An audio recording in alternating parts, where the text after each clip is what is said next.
aldeia de Idanha a Velha é um condensado de construções que correspondem a um arco temporal de 2000 anos. Ora, esta aldeia foi objeto de uma requalificação por um ateliê contemporâneo de arquitetura. Pergunta-se como é que se intervém arquitetonicamente no local com 2000 anos de história.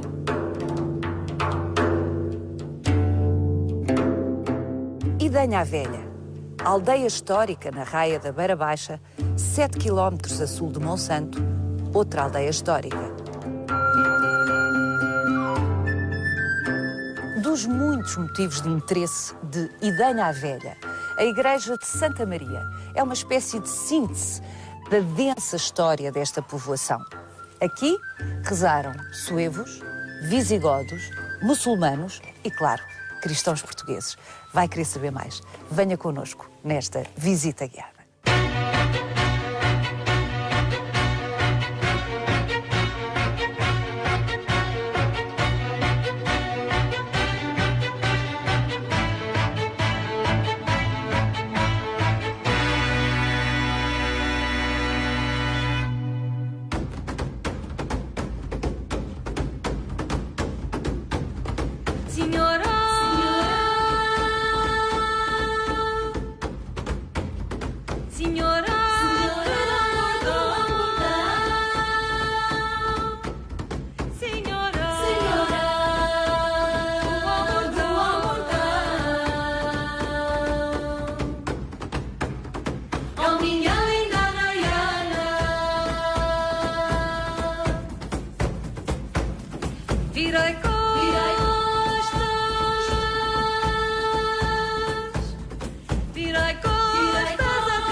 Alexandra Alves Costa, das muitíssimas intervenções que fizeram em Idanha a Velha, esta não é uma intervenção, é uma criação de raiz.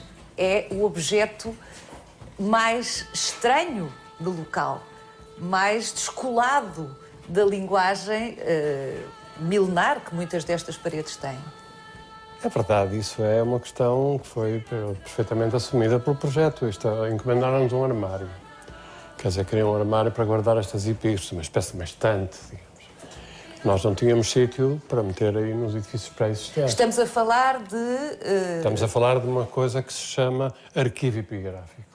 Para guardar uma brutal coleção de epígrafes, uma enorme coleção de epígrafes que existem em Idanha e que estavam dispersas por vários locais. E que é uma das maiores da Península... Uma das maiores da Península Ibérica. Exatamente. Uma importantíssima coleção.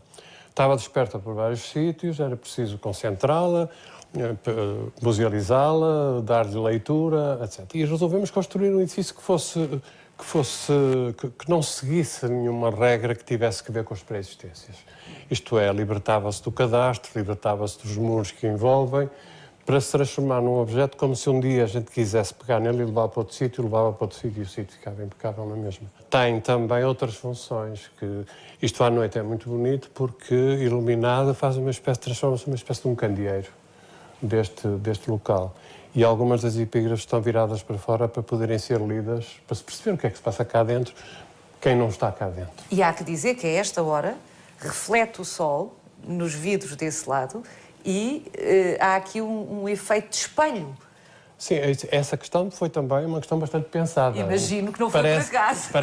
Parece que é acidental, mas foi bastante pensado, porque, apesar de tudo, isto é um edifício realmente estranho. E neste sítio podia ser demasiadamente agressivo, uma coisa encerrada e tal. Portanto, nós resolvemos fazer esta parte de cima para ter iluminação natural e também para refletir para o exterior quando fosse iluminação artificial. E simultaneamente, pensamos também que estes vidros funcionariam... Os vidros não são transparentes, ao contrário do que se pensa. Os vidros funcionam como espelhos. E refletia a envolvente e, de alguma maneira, replicava a envolvente. Portanto, de alguma maneira, através este truque, digamos, virtual, digamos, nós conseguimos, apesar de tudo, não transformar isto num objeto assim tão estranho que se tornasse uma coisa repugnante.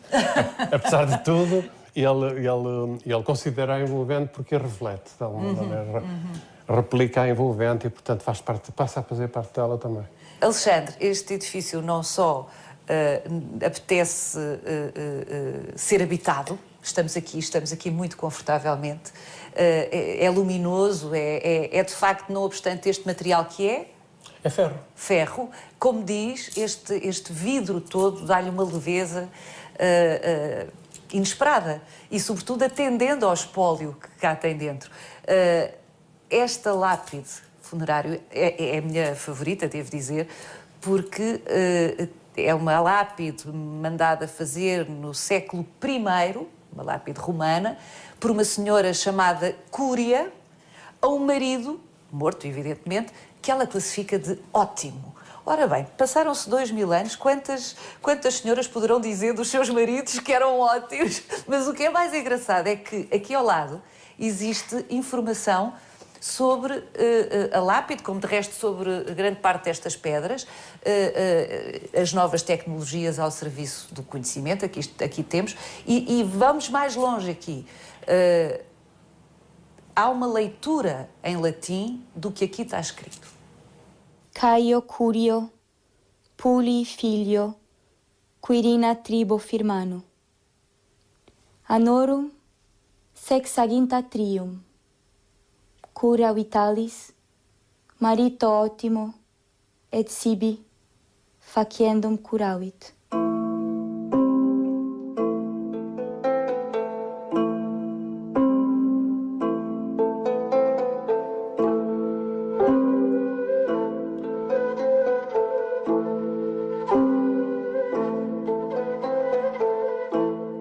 Alexandre, que beleza! Que beleza, mas aqui, de alguma forma, mesmo ao lado do arquivo epigráfico, aquele objeto deliberadamente estranho, a Edanha à Velha, estamos num tipo de intervenção antagónica, é o oposto. Sim, isto é o oposto. Nós tínhamos este lagar, estava em ruínas completas, estava uma coisa sem telhado, estava todo completamente perdido, digamos. E na nossa posição aqui foi exatamente o oposto. Nós aqui fazemos um restauro. A nossa posição era a opção de apagamento. Silêncio. De silêncio absoluto, porque isto é realmente um espaço quase religioso, não é? Isto é um oval, aqui entravam as azeitonas que ficavam aqui ao lado, aqui deste lado passavam para o lagar, que é... Aqui eram esmagadas. Chama-se pio esta peça, pio, não é? E galgas são as pedras. Como nós chamamos as mós, lá na minha zona. E isto era uma junta de bois que andava aqui à volta e que esmagava a azeitona. E depois essa pasta que saía daqui era transportada, era colocada aqui nesta cuba deste lado e depois era transportada para aquela porta e tinha o tratamento final ali. Vamos lá? Vamos lá.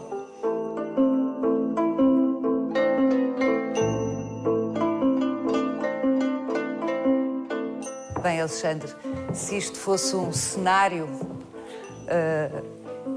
olha, de ópera ou de teatro, de um espetáculo de palco, não podia ser mais impressionante. É verdade que isto é, formalmente, digamos, é extraordinariamente cenográfico, mas a verdade é que era assim. Quer dizer, este lagar era exatamente isto. A nossa posição, como eu lhe disse, foi de restauro rigoroso daquilo que cá estava. Interessou-nos imenso porque, não só porque isto é uma peça fantástica, é maravilhosa, como também, por outro lado, como nós andávamos muito à volta de Roma, tudo isto era uma cidade romana e Roma está realmente na base de tudo. Porque agora restaurarmos uma peça de industrial do século XIX.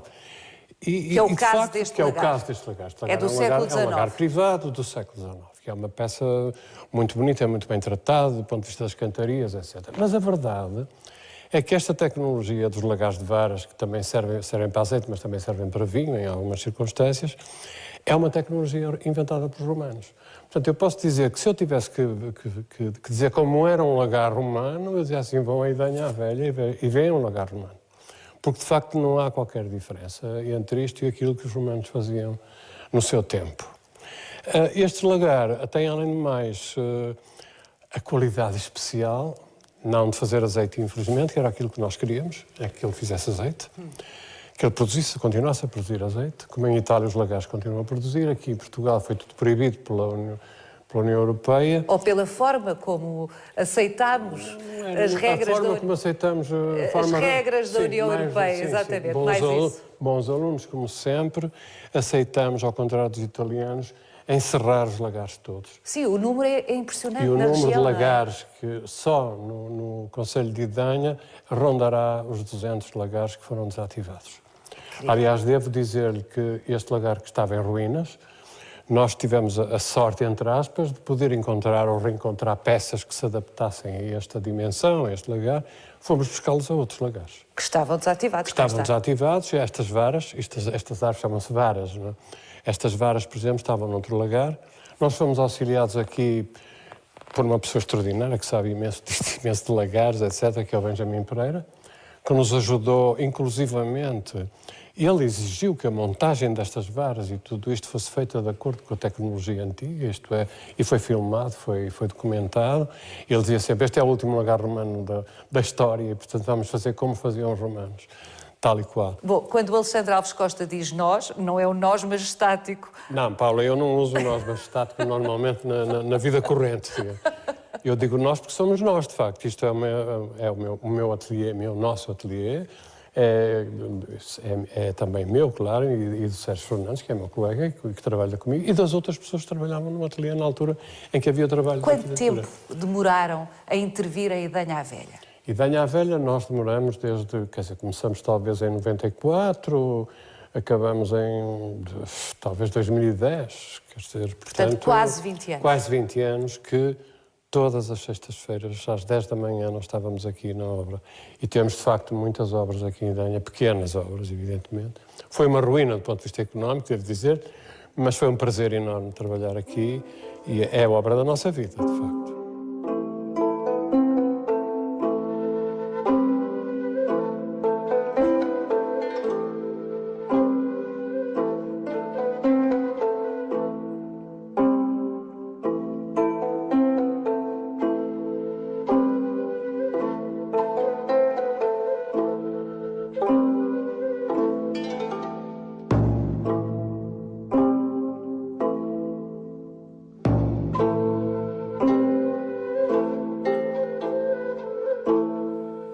Alexandre, temos aqui uma terceira tipologia de intervenção arquitetónica. Já vimos uma construção de raiz, uma criação de raiz, o arquivo epigráfico, uma recuperação, o lagar do século XIX, um restauro, sim, exato.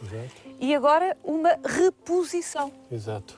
Foi um projeto muito complicado, digamos. Não complicado de fazer, não tanto complicado de fazer, mas complicado do ponto de vista teórico. Digamos que uma reposição era o que fazia os monumentos nacionais. Quando não existia, fazia-se. E esta porta... Mas tinha existido. Sabíamos que tinha existido. Havia um destes cobelos estava praticamente no sítio. As pedras do outro cobelo estavam por aqui espalhadas pelo chão. Não era muito difícil, digamos, nós pormos as pedras no sítio e fazermos o cobelo como ele era. Porque havia uma certa vontade de criar aqui uma espécie de uma imagem icónica à entrada da cidade. E, de facto, esta entrada era uma entrada monumental. Foi sempre, era no tempo romano, de certeza. E provavelmente até mais alta que esta. Estamos a falar de que período? Do século IV, depois de Cristo. Eu diria que esta porta é terracada. Acho que esta porta devia ser mais alta. Mas há aqui uma questão muito interessante do ponto de vista da ética, digamos, que é assim, nós não podíamos ir acima de uma coisa que chamamos de altura de segurança, que é, até ali nós sabemos que a muralha romana ia, de certeza, porque existem vestígios que mostram que esta altura é garantidamente romana. O que está para cima pode ser ou não ser. Não temos provas científicas que fosse. Portanto, chegamos àquela Quando diz científicas, é arqueológicas. Arqueológicas, claro. Porque isto é um pouco discutível fazer uma reposição. Ainda para mais nós estávamos e estamos um pouco marcados pela política dos monumentos nacionais, que fizeram uma quantidade de reposições, que nós hoje com as quais nós não concordamos, em princípio. Bom, portanto, isto teve sempre apoio arqueológico e eu posso garantir que o que está aqui construído é seguramente uma parte, digamos, daquilo que esteve construído no período romano. Depois, evidentemente, que nós podíamos pensar ter a tentação de dizer assim, mas esta muralha tinha torres redondas a toda a volta, vamos fazê-las todas? Não vamos. É um exagero, porque o que nós queríamos aqui era criar uma imagem que fosse, digamos, o símbolo de Idanha, que fosse uma imagem icónica, que marcasse, que quando se quisesse referir a Idanha, mostrava-se a porta. E nos outros lugares, o que nós fizemos foi, quando encontramos fundações de torreões, que a gente chama cubelas, não é, deste tipo, nós fizemos uma espécie de uma varanda com a forma do torreão, para dar a escala e o distanciamento dos torreões, que funciona mesmo como uma varanda. E, além disso, tem esse valor também funcional, quer dizer.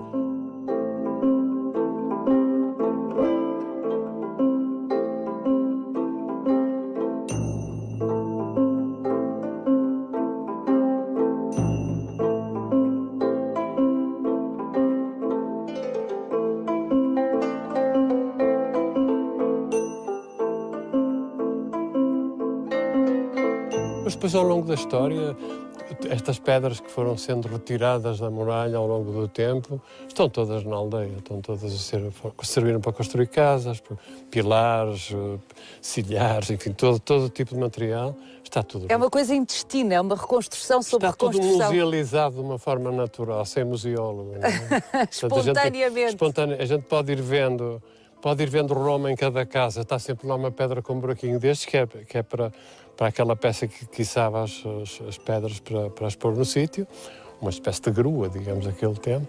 Tinha um buraco de um lado e um buraco do outro, entrava uma peça, subia a pedra e colocava no sítio. Estas pedras que têm buracos são todas pedras romanas.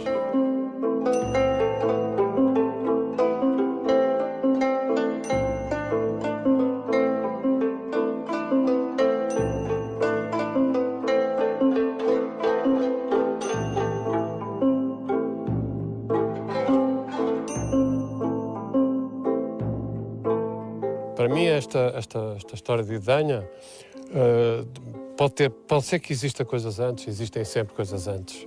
Nunca vamos ao ponto zero. Mas começa fundamentalmente com Roma. Portanto, a ocupação romana da Península Ibérica e esta cidade foi uma cidade importante porque estava numa rota muito importante entre Mérida e Braga e era uma cidade baixa, digamos, é uma cidade de repouso, não era uma cidade de domínio colonial, era uma cidade mais de repouso, um pouco como Conímbriga.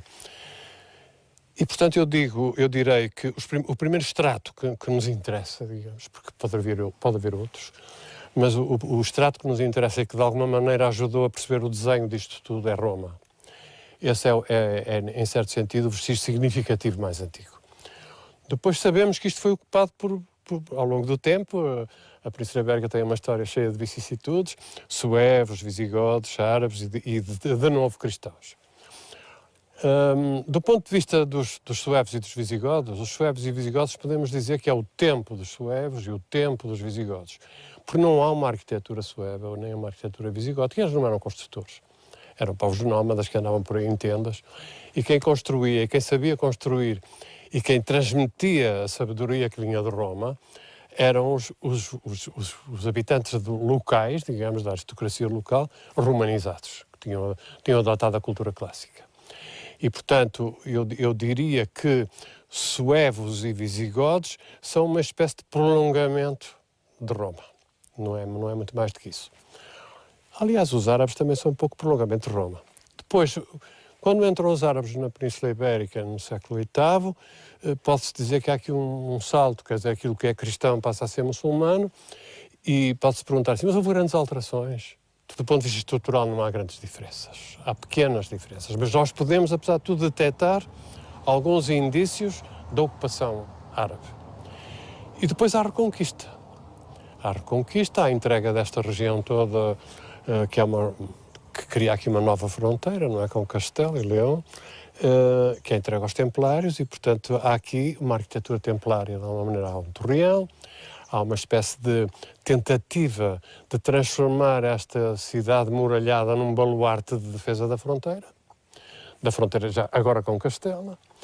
Simplesmente isto nunca deu nada, porque, independentemente da força que esta muralha tem, de facto é um ponto que não é, do ponto de vista militar, não é muito relevante. Não é muito relevante. Ainda por cima, aqui ao lado, Monsanto.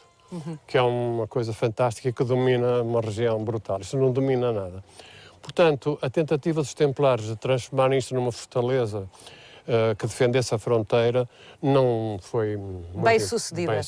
Nem Dom Manuel I, séculos depois... Exato. Dom Manuel tentou outra vez puxar por Idanha. Tentou puxar por Idanha, porque o Dom Manuel tentou sempre puxar, de alguma maneira, refazer um pouco a história, não é? Como se fosse ele...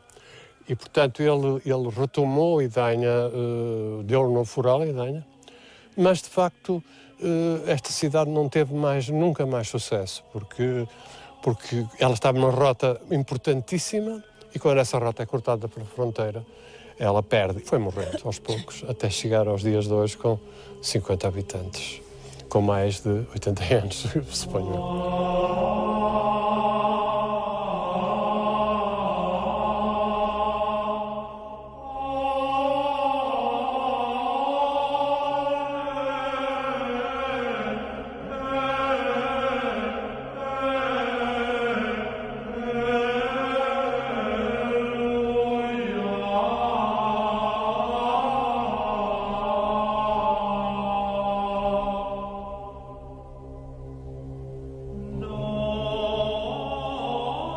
Alexandre, que escala incrível.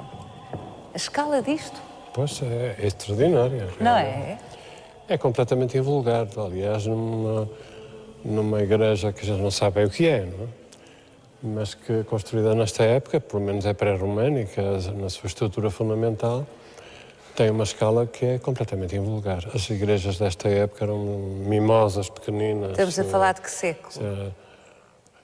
Fez-me uma pergunta difícil, porque isto é muito... As interpretações são muito variadas, mas isto vem de Roma, desde o século V, VI, VII, VIII, etc., por aí fora.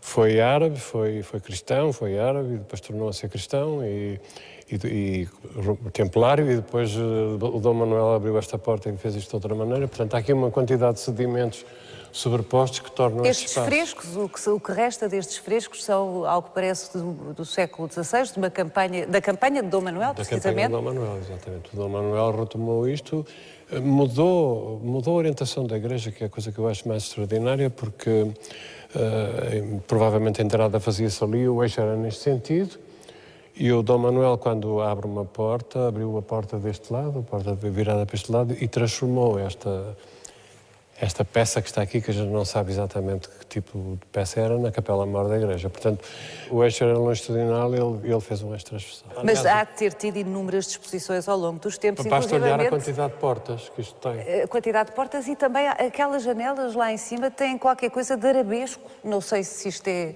exato ou não. Pode ser, às vezes... Porque seguramente este espaço foi usado como mesquita também. Foi usado como mesquita, seguramente. Até há quem diga que ela originalmente foi feita para mesquita. Havia aqui um movimento sincrético que queria fazer um espaço, é o que diz o Cláudio Torres, não é? Que havia aqui um movimento que queria unificar as duas religiões, não é? No fundo, para acabar com a... Aqui em Idanha? Aqui nesta zona, nesta região, e ele acha que este espaço era provavelmente um espaço que permitia a sua utilização pelas duas, pelo islamismo e pelo cristianismo. Seja como for, não houve ainda um estudo suficientemente aprofundado para retirar esta igreja dos enigmas que ela contém. E a pergunta que eu tenho... O que é que fizeram aqui sem ter esse estudo? Exato. Não, a pergunta que eu tenho para o Alexandre desde o primeiro momento desta conversa é exatamente essa. Como é que se intervém? Como é que se colocam? Eu devo dizer-lhe que com alguma inconsciência também, provavelmente, em relação a essa riqueza. Mas eu penso que nós intervimos sempre, em qualquer circunstância, em espaços históricos, sejam com 2000 anos, tem quase todos 2000 anos ou mais, quase todos. O Val do Ave tem mais que 2000 anos, de certeza absoluta. Portanto, o que eu digo é assim, nós aqui não utilizamos instrumentos especiais. Utilizamos os instrumentos que normalmente os arquitetos utilizam. Fomos auxiliados, de uma forma muito, muito intensa, pela arqueologia, que nos que nos revelou alguns significados. E nós tentamos integrar estes significados no nosso projeto. Portanto, o que nós quisemos foi transformar este espaço num espaço utilizável, digamos, para concertos, para exposições, e tem-se feito aqui algumas coisas bastante interessantes, mas manter. A nossa intervenção é sempre reversível, quer dizer, o que nós fizemos não é nada praticamente, é muito pouco. Pintamos, pusemos uma iluminação, simplificamos a cobertura, que era uma cobertura Fizeram recente. estas escadas lindíssimas. Fizemos estas escadas, tiramos daqui um pavimento de granito que existia aqui, que tinha sido uma oferta da Gulbenkian e que, portanto, era uma coisa recente. E ao tirar este pavimento e pôr este soalho, não só dignificamos esta nave central, transformando-a numa coisa mais rica, como também é mais fácil retirar este soalho e fazer escavações do que retirar o granito que cá estava. Portanto, apontamos para uma possibilidade de se fazer aqui, fazer aqui escavações a sério. E reutilizamos esse granito lá fora no arranjo exterior que fizemos nesta praça. Novamente, seguindo uma velha tradição do local. Sim. Que é reutilizar. Sim, sempre se reutiliza, sempre se reutiliza.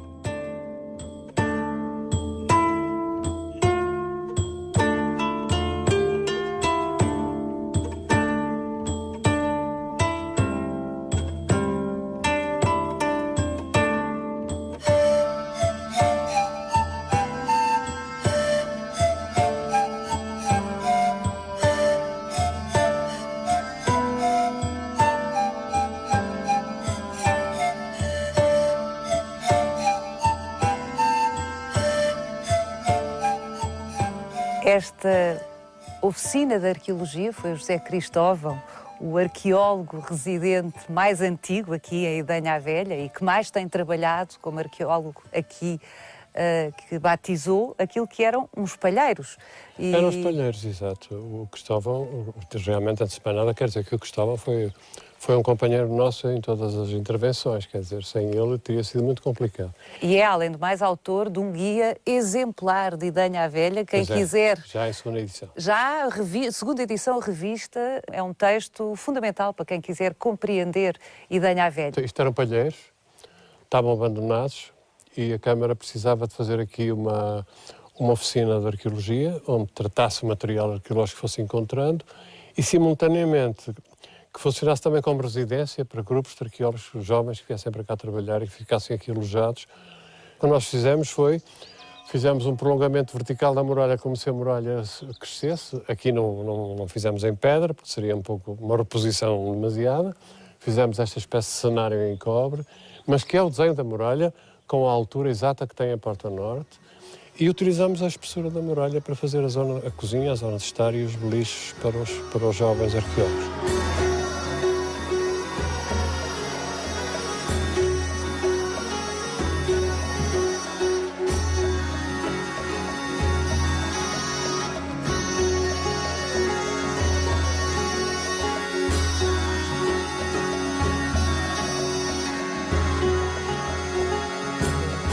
Temos aqui uma ponte lindíssima sobre o rio Ponço, apesar de, novamente, estar já descaracterizada, na medida em que na origem foi romana, mas foi tão intervencionada, mas continua a ser lindíssima.